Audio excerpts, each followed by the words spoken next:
соат ба вақти Прага 3 ва ин барномаи таҳлилӣ ву хабарии ахбори озодӣ аст. Салом бинандаҳои азиз. Дар чанд дақиқаи дигар атрофи мавзӯъҳои зерин суҳбат мекунем. ё сабти ном дар комиссарияти ҳарбӣ ё ихроҷ ба ватан. Дар минтақаҳои Русия аблава ё рейдҳо барои боздошти муҳоҷирон идома дорад. ҳафтаҳои ахир дар бозорҳои Тоҷикистон нархи ангур то 10 маротиба боло рафтааст. Сабаб чӣ аст? имсол як зиёда аз 90% боғои мо, ангурзораи мо талофат ёфтанд. соҳибкори сарватманд дар Миср даргузашт, вале писараш ташаббуси наҷиби ӯро идома медиҳад. تصمیم گرفتیم که یتیمان و مردم کم بزاعت را در این منزل تابستانمان به پول پذیرایی نماییم. рейд ё тафтишу боздошти муҳоҷирон дар минтақаҳои Русия идома дорад. дар як рӯзи ахир пулис дар ошхона ва нуқтаҳои ҷамъшавии муҳоҷирон дар минтақаҳои Сургут ва Тула амалиёт гузаронд. ба навиштаи расонаҳои маҳаллӣ дар Сургут дар ҷараёни чунин рейдҳо онҳоеро ҷустуҷӯ доранд, ки ба наздикӣ шиносномаи русӣ гирифтаанд. як рӯз қабл аз ин дар як сохтмоне дар Тула 70 муҳоҷирро боздошт карда барои тафтиш ба шӯъбаи пулис бурданд. дар зимн дар ҷумҳурии Татористони Русия ҳам муҳоҷирон дар чунин вазъ қарор доранд. мирзонабии холиқзод мавзӯъро идома медиҳад. از آغاز سال روان از جمهوری تاتارستان تقریباً 1000 مهاجر را خارج کردند. بنا به اطلاع خدمات فدرالی سود اجراچیان این منطقه روسیه، اکثر اخراج شده ها زاده های کشورهای آسیای مرکزی اند. خدمات اطلاع داده است که این افراد قاعده های مهاجرت را ویران کردند و اول به مرکز نگهداری بعداً به کشور خود انتقال داده می شوند.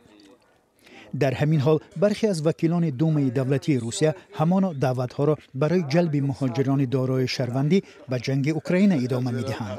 الکسی ژوراولیوف، وکیل روس، در صحبت با برخی از رسانه‌های این کشور از تهیه شدن لایحه قانونی خبر داده است که بر اساس آن خدمت در ارتش برای افرادی که تازه صاحب شهروندی شدند حتمی خواهد شد. طبق این تغییرات خارجیان دارای شهروندی روسیه ناوابسته به آنکه در کشور خود از خدمت حربی گذشتند یا نه عهده دارند که در ارتش روسیه هم خدمت کنند. این عهدهداری برای افرادی تا 50 ساله پیش بینی می شود. مقامات روسیه با تشکیل عملیات و ریدها در هفته‌های اخیر به شکار مهاجرانی شروع کردند که صاحب شناسنامه روسیه اند اما در این کشور خدمت حربی نکردند. گفته می شود هدف جلب آنها به ارتش و جنگ اوکراین است. اکثر قانون و قاعده‌های هم که حالا در روسیه تغییر داده می شود به مهاجران و افرادی دارای شهروندی این کشور ربط می گیرند. барномаро идома медиҳем. дар як ҳафтаи ахир нархи бархе аз анвои ниёзи аввал аз ҷумла орду равған дар Тоҷикистон боз боло рафтааст. ба мушоҳидаи барномаи озуқаи Созмони Милали Муттаҳид нархи миёнаи 1 кило орд ҳоло 5 сомонӣ аст. сабаб гуфта нашудааст. дар зимн сокинон аз камчин ва гарон шудани нархи бархе аз навъҳои мева мегӯянд, ки солҳои қаблӣ дар ин мавсим ба қавле арзонӣ буданд. ҳафтаҳои ахир нархи ангур дар бозорҳо чанд баробар бештар шудааст. гузориши ҳамкорони мо Амир Исоев ва Искандари Фирӯз дар ин бора аст. то 10 баробар қимат шудани ангур дар бозорҳои Тоҷикистон моро водор кард ки дар ҷустуҷӯи сабаб ба тогзорҳои машҳури ғарби кишвар сафар кунем. нахустин нишонаҳои камии ангурро дар роҳ ба самти шаҳри Турсунзода дидем. дар сари ин роҳ ҳамеша даҳҳо нави ангур ба фурӯш мерафт. ҳоло фурӯшандагон каманд ва танҳо навъҳои тоифӣ ва кишмиш ба фурӯш мерафт, ки дар кӯҳдоман парвариш мешаванд. маҳмадамин Камолов, раиси хоҷагии деҳқонии боғи Сомон, сабабҳои гарон шудани нархи ангурро ба мо чунин шаҳр дод. ангурро аз то 16 градус тоқат мекунад да. ина бинед ки ин на фақат на 16, агар 18-20 мешидам ангурро абреска нашуда буд, як хел таги барфу дигар ҷояда чашмакҳои вай мемондану як вай мешид, лекин ин беҳад зиёд шуд, аз 25 градус ҳам баланд шуд. барои ҳамин хел имсол як зиёда аз 90% боғои мо, ангурзораи мо талофат ёфтанд. аз сармои зимистони гузашта ин токҳо хушкидаанд, аммо аз паҳлӯи онҳо ҷувонаҳо сабз шудаанд. маъмулан дар тогзорҳои калон тани ниҳолҳои ангурро дар фасли сармо зери хок намекунанд. алишер сугунов иқтисоддони ангурпарвар мегӯяд ки ҳосили хуби ин ниҳолҳоро танҳо баъд аз 3 сол метавон интизор шуд. Як гектар 20-25 тонна ҳосил медод амон вақт. Соли оянда амон дарахт агар хунук назада бошад 15-20 ғуша ангур мебанданд. алишер сугунов илова кард ки вазъи тогзорҳои на танҳо дар тоҷикистон ба ин ҳол аст, балки сардиҳои зимистон ба ангурбоғҳои кишварҳои ҳамсоя низ таъсир расонидааст. بخوروبم انگور نشدگی برای امو قیمت مو با 15-20 اینجا ارزونش مو با نقص. як мевафурӯши сарироҳӣ мегӯяд ки соли гузашта нархи ангур дар ин маҳал 10 сомонӣ барои 3 килограмм буд.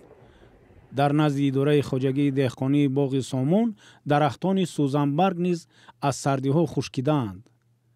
вақте ниҳолҳои сӯзанбарги сибирӣ ба сардиҳо тобовар хушкидаанд, ҳосили хуби ангурро интизор шудан амри муҳол аст. ба иттилои боғдорон чунин вазъият бо ниҳолҳои анору анҷир низ мушоҳида мешавад ва болоравии нархи анор дар назар аст.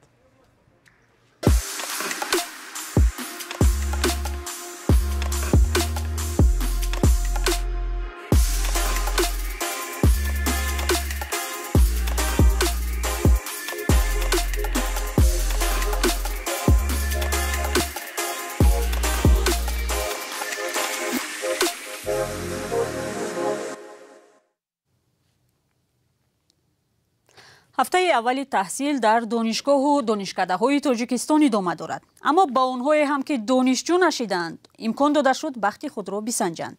Маркази миллии тестии Тоҷикистон имсол бори аввал ба довталабоне ки дар 2 даври аввал ба мактабҳои олӣ роҳ наёфтаанд, шонси 3-бора додааст.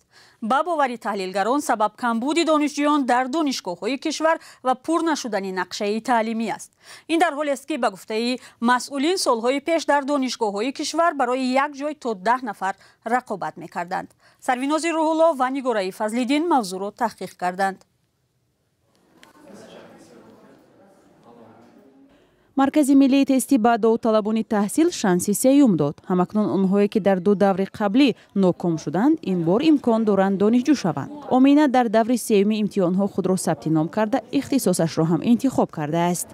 хонабдагӣ аввал розӣ набудам, нав розӣ шидам, ба омадем сфоида банкирӣ.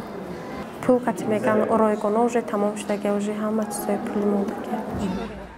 маркази миллии тестӣ хабар дод ки сабти номи довталабон барои иштирок дар даври 3-юми имтиҳонҳои марказонидашавӣ дохилшавӣ ба донишгоҳу омӯзишгоҳҳо то 17 сентябр идома мекунад. тавре мушоҳидаи хабарнигорони радиои Озодӣ нишон дод, дар рӯзи аввали эълони сабти ном ба нуқтаҳои ба қайдгирӣ теъдоди зиёди довталабон ҷамъ омада буданд. даврои пешина ба нагузашта буд, чӣ буд? даври пешина дам як холаш нарасид гуфтан нагузашта 34 бал гирифт. ҳозир чӣ? ҳозир нака омадем бо ихтисос сар бират кардем, намедонам 5-6 ихтисос гирифтам. соли равон нақшаи қабули довталабон ба макотиби олӣ қариб 66 000 нафарро ташкил медиҳад. тибқи иттилои ин марказ аз 2 тақсимоти аввал иҷрои нақшаи қабули донишҷӯён ҳудуди 53% иҷро шудааст ва дар давраи 3-юм эҳтимол чунин рақам бештар шавад. коршиносон бар ин назаранд ки яке аз омилҳои аслии иҷро нашудани нақшаи қабули донишҷӯён қонун дар бораи уҳдадориҳои ҳарбӣ ва хидмати ҳарбӣ мебошад. тибқи ин қонун донишҷӯёне ки кафедраҳои ҳарбии донишгоҳро хатм мекунанд низ уҳда доранд 1 сол хидмати ҳарбиро адо кунанд. ҳамун шаҳр диҳа пури даватшаванда аст, син соли даватшаванда ҳисоб надорад дар ҳамун маҳалҳо. яке рӯзо мебинем ки коркуни комиссарият ҳарбӣ, раиси ҷамъият дар мактаби олӣ, дар кабинети деканатҳо рӯйхата биёрен, талаб мекунад рӯйхатҳоро биёрен ки аз ҳамаи ҷамъияти мо ки мехонад, агар МБ дошта бошад талаб мекунад ки амира хориҷ кунем, мо инро ар мебинем. айни чунин шикоят дар мавриди ҷалби донишҷӯён ба артиш бо шеваҳои мухталифро омӯзгорону رهبران بعضی از دانشگاه‌ها نیز کردند. اما مسئولین مرکز ملی تستی به این نظر راضی نیستند. به گفته شادینیو سبب‌های اصلی کم شدن داوطلبان این تحصیل در خارجه و مهاجرت مهنتی بوده است. تحلیلگران میگویند کاهش بی‌سابقه داوطلبان تحصیل در مکتب‌های عالی احتمال میتواند تا جای پیامدهای منفی به دنبال داشته باشد، ولی به آن حد نخواهد بود، زیرا در تاجیکستان متخصص زیاد است ولی جای کاری کم. قسم اساسی تمام کننده‌ها برای در مکتب عالی میروند برای کسب پیدا کردن. همه میدونند که کسب نداشتگی باشد و به جای کار یافتن هزار بار دشوارتر. لیکن از دیگر طرف همون بچه‌هایی که مکتب عالی میرفتن فقط برای آنکه در ارتش ملی خدمت نکنند، از اونا متخصص درست هم نمی‌دارند. گفت در آنکه اونا بسیار از دانش مکمل مکتب 10 ساله ندارند. با آنکه هر سال ده ها هزار نفر دانشگاه و دانشکده‌های تاجیکستان را ختم می‌کنند و صدها تن دیگر در خارجه صاحب دیپلم می‌شوند، کشور هنوز هم در رشته‌های مهم متخصص ندارد. شمار زیادی از ختم کنندگان دانشگاه‌ها جای کار نمی‌یابند و دیپلمشان را در صندوق می‌مانند و راهی روسیه می‌شوند تا آنجا هر کاری که پیش آمد اجرا کنند. برنامه را با موضوعهای بین المللی ادامه می‌دهیم. سال گذشته یک شخصی ثروتمند مصری منزل تابستانه‌اش را که در شهر ساحلی اسکندریه قرار دارد برای استراحت مردم کمبیزاعت باز کرد. چند پیش این شخص وفات کرد، ولی پسر او تشبث پدرش را دوام می‌دهد. خبرنگار ریترز از این آسایشگاه مجانی بازدید کرده است. اسکندری خواجه میرزاده گزارش می‌دهد. صدای خوشحالی و شناوری کودکان تمام گوشه‌های این ویلا را در شهر ساحلی اسکندریه مصر فرا گرفته است. سال دوم است که در این منزل پرحشمت برای استراحت مردم کمبیزاعت رایگان و بے پول باز می شود. سعید عادل و اهل عائله‌اش برای مردم کمبیزاعت 50 رخت خواب آماده کرده است. هر فرد می تواند 3 روز مهمانی آنها باشد. فکر قبول مهمانان سال گذشته در یک جمع آمدی عائلویمان پیدا شد. با اشاره به گرانی نرخ استراحت در لب بحر تصمیم گرفتیم که یتیمان و مردم کمبیزاعت را در این منزل تابستانمان به پول پذیرایی نماییم. همین طریق سال گذشته 50 کس را قبول کردیم. پدر سعید عادل که مؤلف این پیشنهاد بود چند ماه پیش درگذشت. فرزندان به یاد پدر این تشبث او را ادامه می‌دهند. من از دوستان خبر یافته با اهل عائله‌مان به اینجا آمدم. ما را به پول خوش پذیرایی کردند. جایمان خیلی خوب است. شناوری میکنیم و هم فوتبال بازی و امکان دیگر مشغولیت ها را هم داریم. صمیمانه گویم خیلی تعجب کردم که کسی منزل و حوض شناوریش را برای قبول ما باز کرده است. خدا به آنها برکت دهد. صاحب منزل میگوید در قبول مهمانان هیچ محدودیتی نیست، هرچند که نوبت اول به یتیمان و عائله‌های کمبیزاعت داده می شود. تشبث با کدام گروه خاص محدود نمی شود. وقتی کس می آید ما نمیدانیم که او کیست و از کجا آمده است، نصرانی است و یا مسلمان. ما فقط از کارت هویتش با سبب‌های امنیتی نسخه میگیریم. الشخص ده ما مش بنعرف اي حاجه غير ان احنا بناخد. عادل می افزاید که بعضی مهمانان برای ثابت نمودن وضع ناگوار مالیشان از نام سازمان‌های غیر دولتی نامه می‌آورند. او باور دارد که شمار بیشتری افرادی دارا کاری از دستشان می‌آمده را برای خوشبخت نمودن دیگران و به ویژه مردم کم درآمد دریغ نخواهند داشت. در ازبکستان افرادی را که دوزنگی یا بسیار همسری را تبلیغ و جانبداری کرده برابر حقوق زن و مرد را قبول ندارند به جوابگری میکشند. قانون در این باره را وکیلان پارلمان ازبکستان قبول کردند. بر اساس آن همچنین برای آنهای هم که آدمان را از روی ملت و نژاد و مذهب جدا میکنند جزا پیش بینی می شود. قانون مذکور آنهایی را هم که فقط با نکاح شرعی اکتفا کرده ازدواج خود را به قید رسمی نمیگیرند جوابگر میکند. بینندگان عزیز 15 دقیقه که در اختیار داشتیم به پایان میرسد. تشکر برای همراهی. خبرهای از این بیشتر را هر لحظه می توانید از سامانه رادیوی آزادی و صفحه های ما در فیسبوک و اینستاگرام، تیک تاک و تلگرام و یوتیوب و ادنا کلاسیکی دریافت نمایید. تا ملاقات نوبتی خود را احتیاط کنید و خدا نگهبان شما.